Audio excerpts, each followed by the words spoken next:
Olá a todos, hoje é 23 de outubro de 2021 e vou passar para vocês uma breve aula, um breve conteúdo a respeito do Outubro Rosa. Em aproximadamente um ano e meio, quase 2 anos de pandemia. Acredito que este material que eu compartilhei, que eu estou compartilhando com vocês, vai ser bastante interessante, porque ele fala principalmente da importância do diagnóstico precoce, da diferença entre este diagnóstico precoce e medidas preventivas, e a importância que o câncer de mama tem, tanto para nós mulheres quanto para nós homens. E fique à vontade para curtir esse canal, para fazer comentários. Se você tiver dúvidas, poste, porque eu vou responder. E também dividir esse conteúdo com tantas pessoas que podem usufruir. Vou compartilhar aqui agora a tela. Deixa eu só colocar aqui o material que eu quero compartilhar com vocês. Deixa eu colocar aqui no modo apresentação. Então, a gente vai falar do Outubro Rosa de uma forma muito objetiva, muito rápida, e eu espero que esse conteúdo acabe lhes inspirando a ir no Instituto Nacional do Câncer, o site INCA, e lá tem muito material interessante a respeito desse tema, ok? Por que a gente deve falar sobre câncer de mama só no ano de 2020? No ano passado, foram mais de 2,3 milhões de novos casos no mundo. Ao longo desse ano de 2021, que a gente está terminando, o INCA, o Instituto Nacional do Câncer, esperou 66 mil novos casos, 66 mil novas mulheres, em sua maioria, com câncer de mama. Por quê? Apenas 1% dos casos de câncer de mama acometem os homens. Sim, os homens podem ter câncer de mama. O número de mortes é uma das principais causas de morte para as mulheres quando diagnosticadas e atinge a nós mulheres na fase, enfim, quando a gente está na nossa potência de vida, 30, 40, 50, 60 anos de idade. Então, quando ele não é diagnosticado precocemente, ele pode nos levar à morte precoce, quando a gente está no auge das nossas conquistas profissionais, no auge da nossa descoberta, ou usufruir do máximo das nossas relações afetivas. Então, é uma doença que precisa ser prevenida e também precisa de um diagnóstico precoce. Quero chamar a atenção de que a cada 5 casos de câncer de mama diagnosticados, 4 são descobertos após os 50 anos de idade. Poxa, Ana, significa que eu não devo me preocupar se eu não tiver 50 anos? Não, porque de cada 5 casos que são de cada 5 casos, de cada 5, é acometido, é descoberto antes dos 50 anos. Então, pelo menos a partir de 40 anos de idade, toda mulher deve ir ao seu ginecologista e já começar os exames que buscam verificar como a sua mama está. E é claro, se ela tiver na sua família histórico de câncer de mama ou de câncer de ovário, tiver na sua história familiar, história de cânceres, inclusive de outros órgãos, esse monitoramento ele vai precisar ser, inclusive, numa frequência menor. Isso precisa ser discutido com o seu ginecologista ou com o seu mastologista. Quais são os fatores de risco para câncer de mama? São vários e eu vou ler aqui para vocês. Do ponto de vista dos fatores genéticos e hereditários, esse tem um fator, tem um peso muito, muito, muito importante. Então, quero que você preste atenção, especialmente se você tem 2 ou 3 desses fatores de risco na sua linhagem familiar. Primeiro, se na sua história familiar existe história de câncer de ovário. Preste atenção, isso é um fator de risco importante. Se associado a isso, existem casos de câncer de mama na sua família, principalmente se os casos de câncer de mama eles aconteceram antes dos 50 anos, mesmo que tenham sido em homens. Câncer de mama em homens, eu falei para vocês que pode acontecer em 1% dos casos. Também existe uma alteração genética, algumas pessoas possuem uma alteração genética, e aí uma consulta com o geneticista, principalmente se você vem, né, a gente sabe que às vezes a gente vem de famílias que são muito obesas, pai, mãe, tios, outros têm familiares que têm um histórico, né, de infartos, de diabetes, ou de pessoas que são muito hipertensas, e às vezes no nosso histórico familiar, tem câncer de fígado, câncer de estômago, câncer de pele, a parte de oncologia é muito forte. Nessas situações, eu recomendo uma consulta também, vale a pena você discutir com o seu ginecologista, seu mastologista, uma avaliação com o médico geneticista, tá? Que outros fatores, Ana, também corroboram para um aumento da possibilidade de um câncer de mama ou de alterações na mama que podem me fazer suspeitar, que podem contribuir para uma lesão que possa evoluir para um câncer de mama. Se por acaso menstruei muito cedo, antes dos 12 anos de idade, se eu nunca tive filho, se a minha primeira gravidez foi muito tardia, após os 30 anos de idade, se a menopausa foi após os 50 anos, se eu usei pílula ou DIU com hormônio, mas fiz uso de anticoncepcionais, principalmente anticoncepcionais com doses hormonais muito elevadas, né? Se fiz reposição hormonal na pós-menopausa por um período superior a 5 anos, se eu tenho obesidade, se eu não faço atividade física, se eu bebo, né, assim, consumo de bebida alcoólica com frequência, e se eu tenho muita exposição a raio-x ao longo da minha vida, considerando que todos esses fatores, eles se somam, mas a carga genética, aquela questão do história familiar, de câncer, câncer de ovário, câncer de mama na minha família, sejam mulheres, tias ou de homens, esse tem um peso maior, tá? Quais são os sinais e sintomas? O que eu preciso ficar atento? Lembrando que o nódulo, ele é o nódulo muito fixo e duro, indolor, né? Aqui, qualquer dessas regiões aqui da mama e também na axila, ele pode ser, normalmente, ele é encontrado em praticamente 90% dos casos de câncer e ele é percebido pela própria mulher. Ele é a principal manifestação da doença. A pele, gente, normalmente também, em muitos casos, pode ficar avermelhada, pode ficar retraída em algum desses né, da região da mama e também com aquela textura. Também pode ser tipo casca de laranja em alguma região da mama, uma mama ou a outra mama.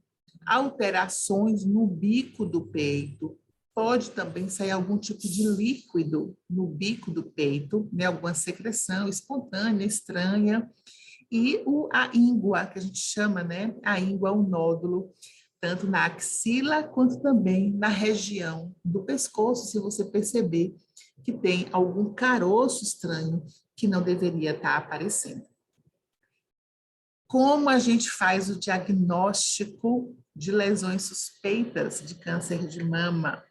Mamografia. É claro que quando a gente é jovem, começa a ir no ginecologista, aos 30, 35 anos, a gente prioriza a ultrassonografia. Até aos 40 anos ou 45 anos, a gente ainda faz a ultrassonografia, mas a partir dessa idade, 40, 45 anos, é a mamografia. A mamografia é o exame padrão ouro, é o exame que a gente deve realizar para fazer o diagnóstico de lesões suspeitas ou que, na verdade, vão até... Tem lesões que são super características, que a gente bate o olho e, a gente, infelizmente, tem 99% de chance de ser um câncer de mama. E olhe que situação, que dado alarmante, em virtude da pandemia, em 2019, foram quase 2 milhões de mamografias que deixaram de ser realizadas. Isso significa lesões precoces, que poderiam, uma parte, né, não nos 2 milhões, mas uma parte dessas mulheres que certamente tinham lesões ainda em estágio muito iniciais, que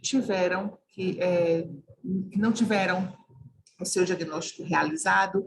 E em 2020, 1 milhão de mamografias também deixaram de ser realizadas em virtude da pandemia. A gente precisa correr, porque não justifica mais a gente não fazer mamografia.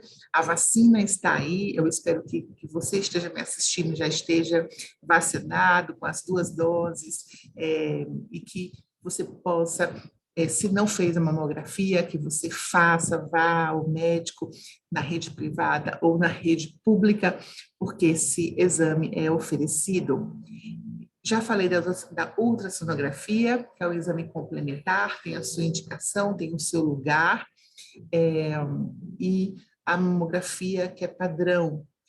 Numa lesão suspeita de câncer de mama, o mastologista que costuma conduzir a investigação poderá solicitar de forma complementar a ressonância magnética dentro desse processo de investigação e, obrigatoriamente, se a lesão é suspeita, vai fazer a biópsia, seja com aspiração de agulha fina, ou vai precisar fazer uma biópsia em um centro cirúrgico para, de fato, verificar se essa lesão vai precisar ir para o laboratório, olhar a peça anatômica, essa peça que é retirada, né? Aí não é só uma aspiração desse cisto ou desse nódulo, quando ele não é 100% duro, mas se ele é duro, vai precisar tirá-lo uma agulha, através de uma agulha mais grossa, ou até fazer uma incisão cirúrgica, fazer, na verdade, retirá-lo,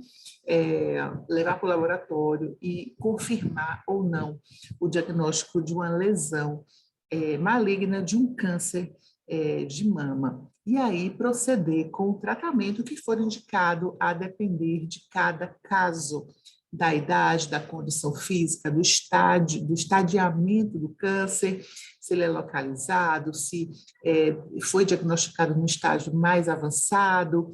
Então, existem diversas estratégias terapêuticas que precisam ser definidas caso a caso. É claro que a mulher, ela, quando recebe um diagnóstico suspeito de um câncer de mama, o abalo emocional é o primeiro, né? Não chega nem o momento da biópsia, a vida, a cabeça já se transforma, porque a tensão é muito grande. Quem é que quer receber um diagnóstico de câncer? Ninguém. Ninguém. É uma doença que tem um estigma, que traz em si um medo muito grande, e o suporte emocional, o suporte social é muito importante, da família ou dos amigos, das pessoas de confiança, é muito, muito importante nesse momento. Vamos supor que essa mulher passou por essa fase do diagnóstico, da intervenção, da terapia, e agora ela precisa se reabilitar. Essa reabilitação passa por 3 fases: a reabilitação física, a reabilitação emocional e a reabilitação social. A reabilitação física, ela tem alguns pilares. A fisioterapia, porque às vezes a intervenção cirúrgica demanda a retirada de linfonodos, às vezes esse braço ele fica inchado, e aí é preciso, de fato, fazer determinados processos, como a fisioterapia, para que esse braço, esse movimento, essa mulher volte à plena habilidade, né, com esse membro, essa região toda, que afinal de contas, gente, houve uma amputação, houve a retirada de uma parte, né, dessa mulher. Às vezes é uma mama, às vezes é duas. É uma perda enorme, né? É uma perda. Esse luto é muito grande. Atividade física, que é fundamental, seja no pré-operatório, seja no pós-operatório. A atividade física é essencial quando essa mulher já está em condições de fazê-la e durante até o resto da vida, porque a atividade física nós já sabemos, inclusive contribui para a redução expressiva da recorrência do câncer de mama e a cirurgia reparadora, seja na mamoplastia, na retirada da mama, né? Então, quando eu tiro a mama, caso eu não consiga colocar um implante de silicone, ou caso eu não consiga colocar uma gordurinha da barriga, uma gordura da coxa, né, para colocar, fazer um seio novamente.